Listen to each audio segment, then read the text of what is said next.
50 years ago, almost everyone in Wales lived in sight and sound of steam trains.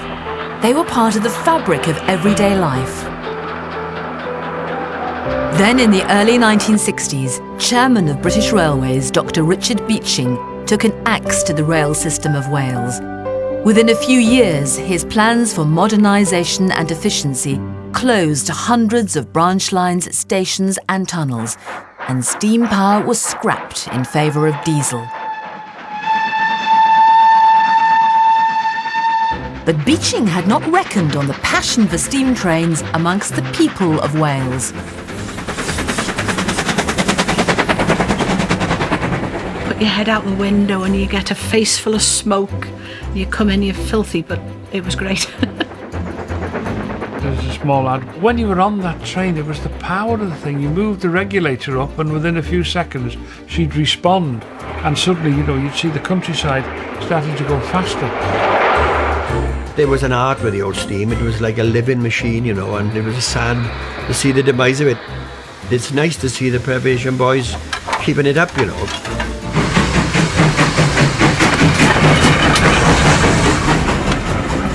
In 1975, just 8 years after the last steam engine ran on British Rail, a group of enthusiasts started Llangollen Railway.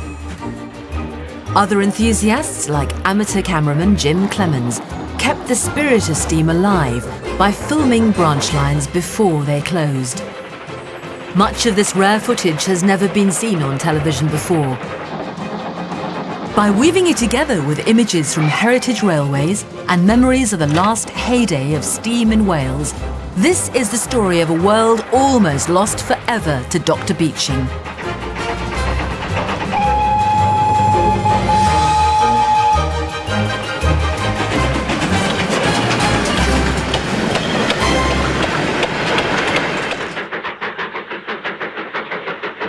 One of the main reasons for people's fond memories of steam trains is because of the holiday excursions that took them to the Welsh seaside.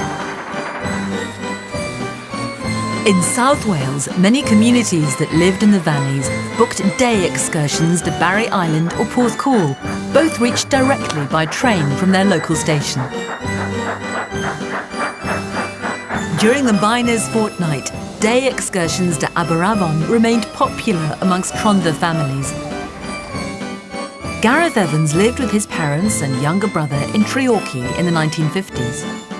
These trips now, they were either organised by local chapels or local working men's clubs. You'd never find the two amalgamating because the chapel people wouldn't get on very well with the drinkers. But they'd be reserved entirely as an excursion train. So you'd get on at Treorchy station with your parents. And whoever's train it was, you'd have the chapel deacons or the club stewards marshalling you into some sort of order, shouting out, "That's your coach, that's your coach." Your parents would bundle you aboard. Sandwiches would come out straight away, and it was a good day.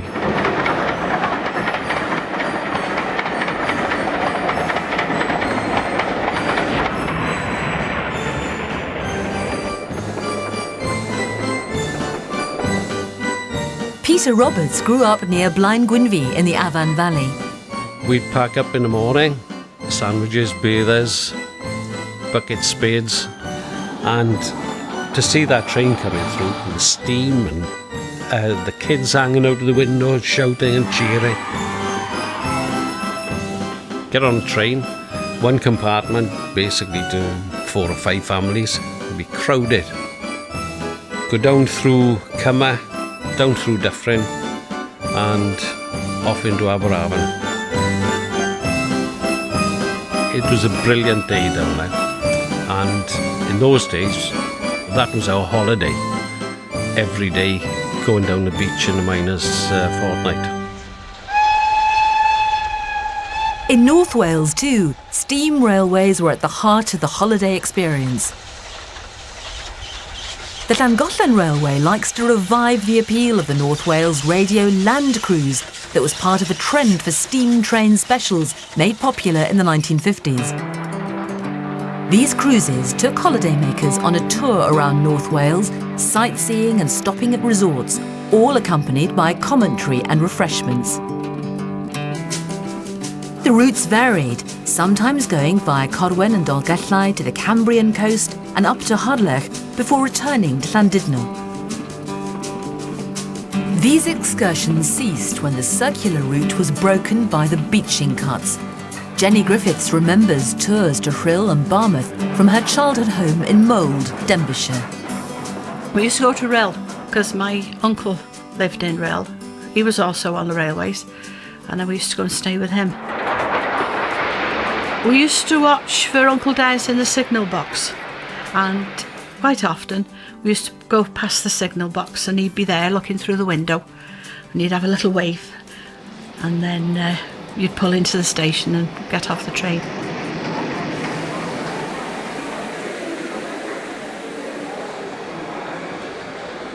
There were quite a few trains there because they'd have all sorts of trips and things going on. And when we were there, we used to go on what we used to call a mystery tour. And you go to the station and Mum go and buy the tickets, and you get on the train and you hadn't got a clue where you were going until you got there. Very often it used to be Barmouth, we used to go a lot. But it used to be fun.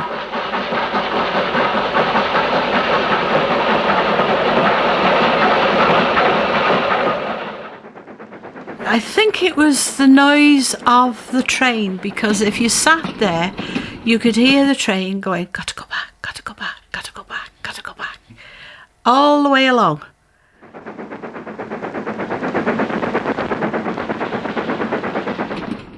The love of steam is rooted in childhood memories.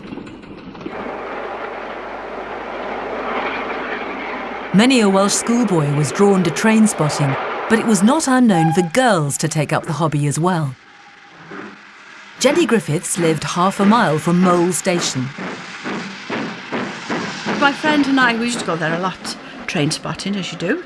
So we had an exercise book each, and a pencil, and a rubber, and off we used to go. And we used to go on a station in Mould, and we'd sit and we'd watch all the goods and things what coming in, and watch the porters working and the station master, and then we used to go over the bridge to the other side and watch trains coming in the other way. And we used to sit in this wall for hours, fascinated by all these trains. It was the noise of it.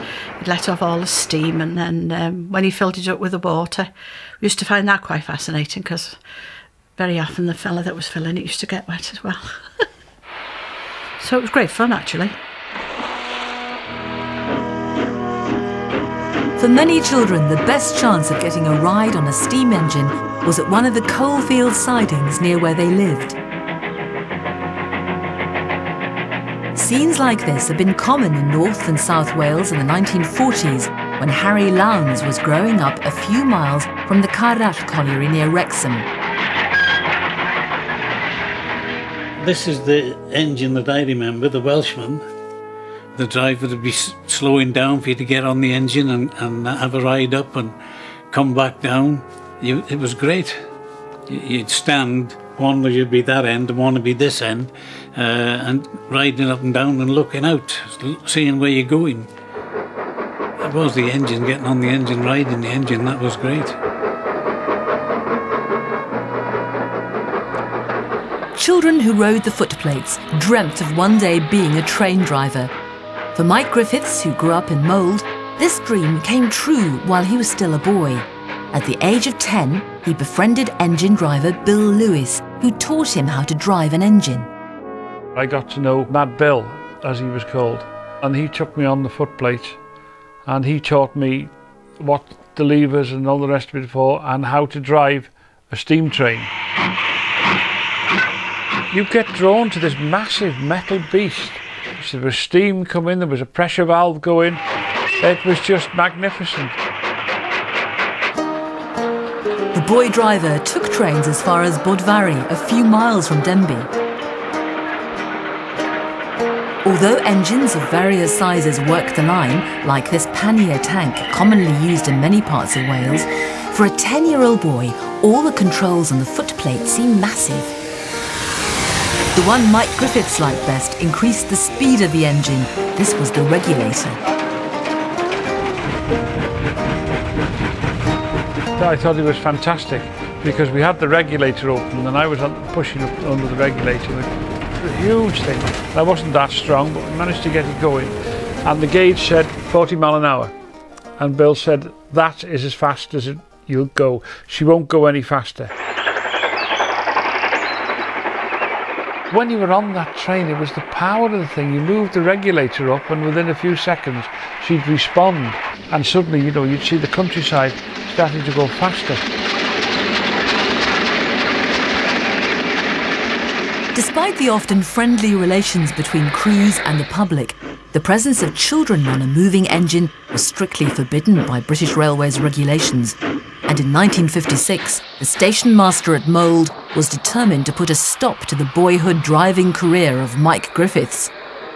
There were several times I can remember quite clearly I was in a hell of a state because the station master came up the platform and he used to say, hello, how are you? And he used to talk like this. And he asked the engineer, had he seen me? No, he said, I haven't seen him today. Bill Lewis said, is he about? He said, he's about somewhere. He said, oh, he said, I haven't seen him. And I was on my knees, underneath the brakes, underneath the engineer's seat. I was in a hell of a state. He said, if he'd have stuck his head through the window, he'd have seen me. No, I haven't seen him at all, Bill Lewis said. And he said, right, we're away. He said, we've got the signal. He took the brake off, pulled the regulator, and we all had a good laugh about it.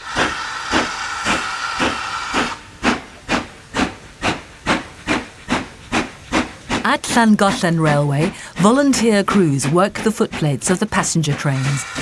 Drivers have qualified at the Heritage Railway after gaining experience and taking examinations. In the 1950s, passion for steam often did lead to a career on the railways. But a young fireman could expect to be kept in his place by the driver, very much boss on the footplate.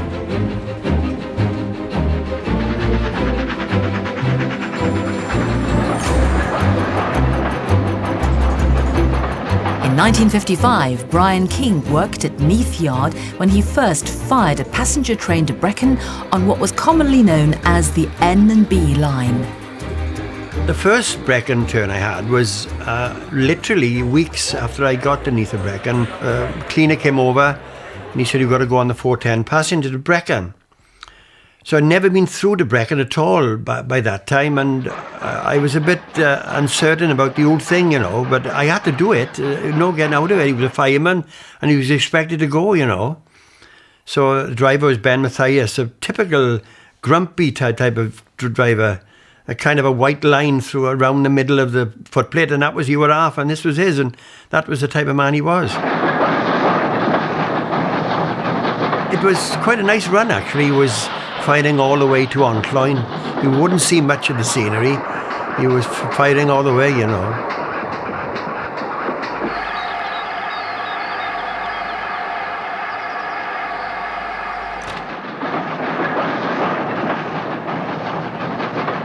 When he was shoveling, obviously up towards Oncloyne, when you got to Oncloyne, it's evened out a bit, you know. Yeah, you were down to your t-shirt. And we used to have a famous red scarf around the neck. Well, of course, that wasn't there for decoration. That was to wipe the sweat away. And going through tunnels, you would have to put it over your mouth, you know, to stop the smoke and sulphur going in. So there was that little red scarf we used to wear. And then we used to tie knots in the four corners of it and put it on your head, you know, to keep your hair clean. Because you didn't want to get your hair dirty when you was a youngster.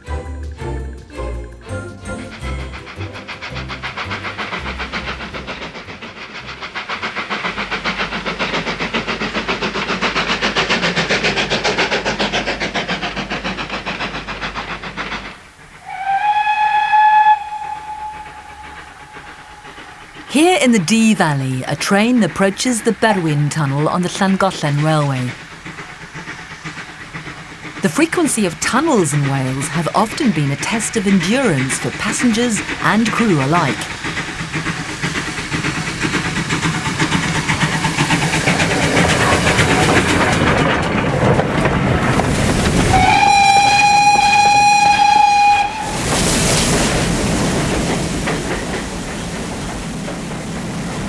Been brought up to it as a young fireman. I remember being a young fireman going through there first couple of times. It was quite frightening. You know, like until we realised that it was in the hands of an older hand driver then, like, and it was quite safe then, really. It was very, very smoky, very horrible, and very narrow. You had to be careful. You wouldn't look out to the engine or anything. It's because in some parts the side of the tunnel was only about that much from the engine, like.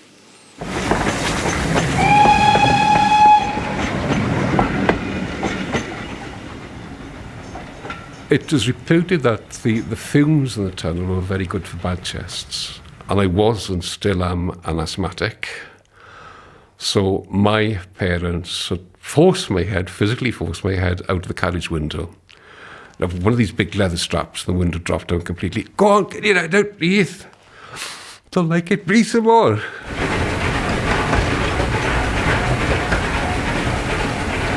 The sound of the engine would magnify, it would be echoing all around you, and clanging, banging, couplings back and forth, they were vibrating, and you had a sense of being confined. Some people were almost terrified of the experience going through the tunnel, but we used to enjoy it.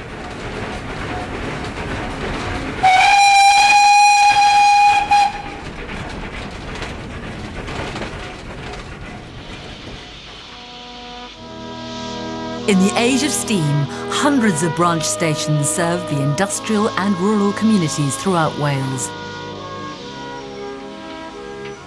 Here, a train bound for Brecon arrives at Talallyn Junction.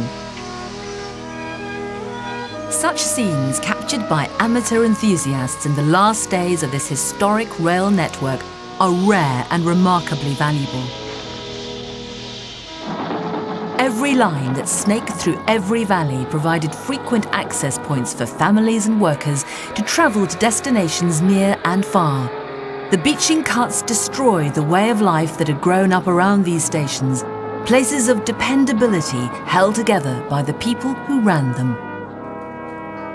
The booking clerk provided a whole range of services available at each station. Glyn Jones remembers the process of issuing tickets at Prestatyn. Draw tickets out of the rack, cardboard tickets out the rack, had it in between your thumb and finger, but twice that meant both ends had been baited, so it was a flick of the thumb and finger, turn it round, you see.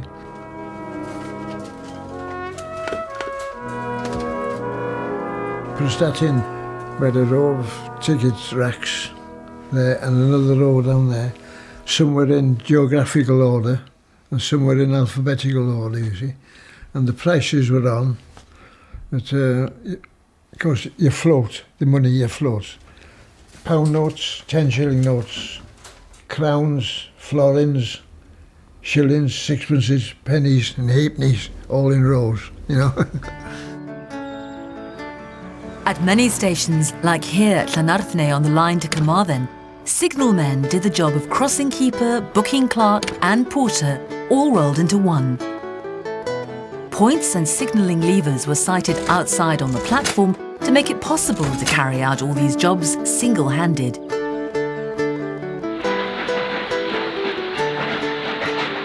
On the line from Chester to Denbigh, closed in 1962, relief signalman Harry Lowndes worked at most of the stations in the late 1950s, including Llong in Flintshire. We used to cover signal boxes and platform staff. So we used to issue tickets at all different stations. At Clong, it was a station, and in the office used to be selling tickets to the passengers, for the passengers to go on the trains. And he was also a signalman, where he'd had levers, and they were on the platform. The station house at Llong has survived to the present day. After being abandoned for many years, it is now being slowly restored as a private dwelling. Harry Lowndes is visiting Llong Station with Jenny Griffiths, whose grandfather, George Parry, worked as a signalman there from the 1920s. Harry kept a piece of wood from the station after it closed. Oh, what's This piece of wood, if you look on it, you'll see. my grandfather's name on it? Yeah? And the year. 1929. January 29. And all the names, and I mean, Yeah, if you and look... the Long Station 1854. Yep. As with all signalmen who worked the line, Jenny Griffiths' grandfather, George Parry, had many responsibilities, but he always had time for family visits. When I was little, I used to get the train here with my mum and my sister, but my sister's 3 years younger than me, so she'd only be a tot. And we used to come here and get off the train.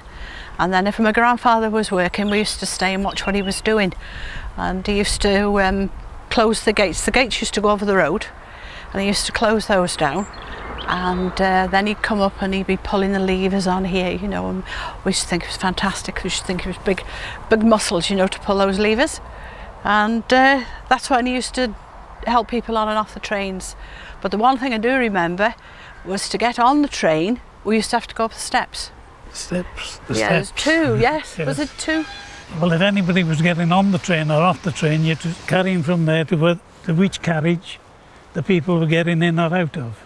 And put the steps there and put your foot on them, save them moving so the people could climb down or climb up into the carriage. And then you'd move the steps away. The station house at Llong had been built in 1849 as part of the Saltney to Mould branch line. Victorian railway companies tended to favour a similar design of house for each station. Down the line from Llong was Hope and Pennyforth. In 1959, Glyn Jones applied for the station master's vacancy here. Such was the standing of the job in the age of steam, the local newspaper reported Glyn's success. And with the job came the station master's house. But when Glyn arrived from Prestatyn with his young family, he found his idea of the rural idyll was not matched by British Rail. The house wasn't bad really, it was a nice open view from one side and there was a shop on the other side. But we'd got 2 little children then, and there was no toilet. And we've got 2 little children. So we write and ask, see if we can have the toilet put in. We got a very, to my mind, a rude reply from the head office. That you must remember that Pennyforth is a place in rural Wales, and no, not every rural place in Wales has an indoor toilet, so why should you have one? You know, oh dear. But eventually we did get one put in.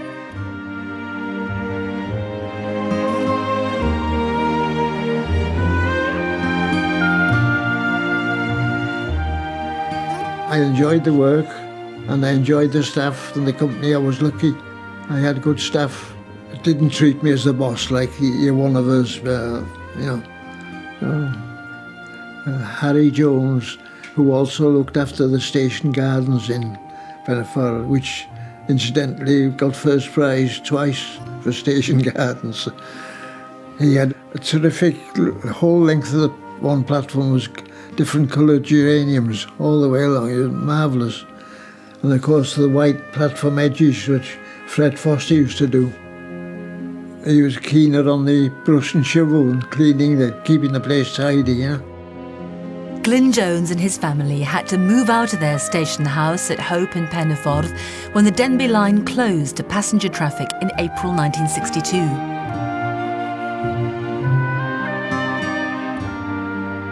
But one member of staff was able to continue. Relief signalman Harry Lowndes frequently worked at the signal box during the 5 years the line stayed open to carry goods trains.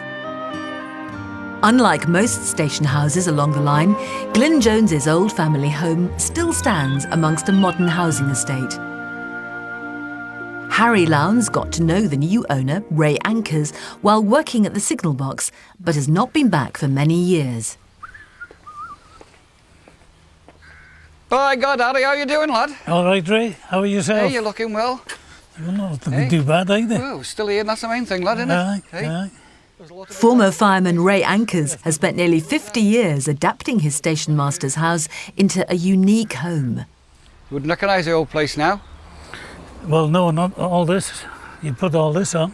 Aye, me and my mate across the road done that. Ah, It wasn't all that much different, really. Like, the only thing we had to have new windows and and we had it rendered, didn't it? Because I've got a photograph there on there. It's the house exactly as it was. With the brick. It's in the conservatory With there. the brick. With the brick. It was all just a brick like it. Oh, you've still got open Beneford on the platform. Well, I look after the signs, Well, trying to make it look original as possible, like, you know. I think you've got the signal in there. In the right place or the In wrong the wrong place. place. You know. The wrong place. I had an awful job when I put it up there, man. Because it's distant. No, it's a western signal, isn't it? It is. There's the school there and the boxers. Well, near about where that lamp is there, more or less, is... Yeah, the school was about 20 yards away from the signal box. That's it, yeah.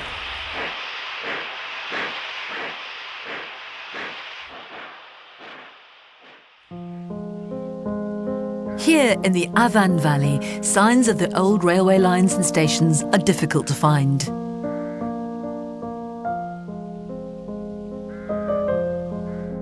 Before the Beeching cuts, the trains that travelled to and from Abergwynfi and Blaengwynfi were vital to local communities. The valley has changed greatly since Peter Roberts was a boy. We're in Blaengwynfi, just across the dividing line from Abergwynfi, and the river just there, that's the dividing line. The Abergwynfi station. The station was just to the left of the river, just in amongst the trees there.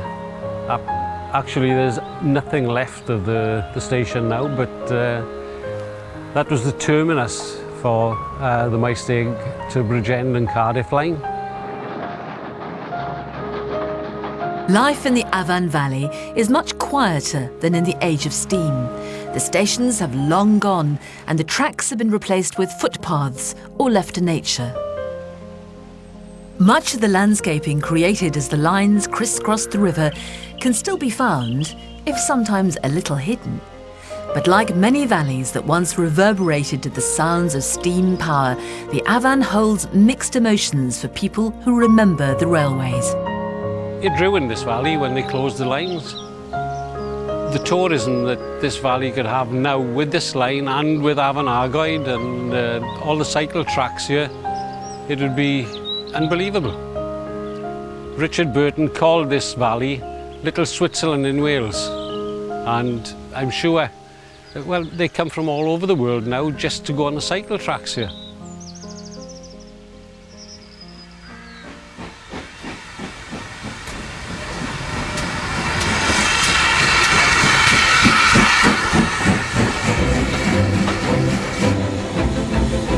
Every year, thousands of visitors beat Beeching at Llangollen Railway. It is as if time stood still as they relive the joys of steam railways in the setting of the picturesque Dee Valley.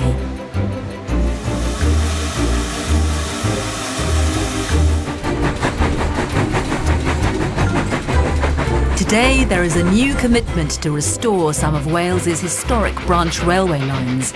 Steam is now regarded as an important part of the Welsh tourist industry to be preserved and cherished. On heritage railways, steam-hauled passenger trains continue to attract many visitors to the joys of a bygone age. They are a reminder of how much steam power lay at the heart of Welsh communities.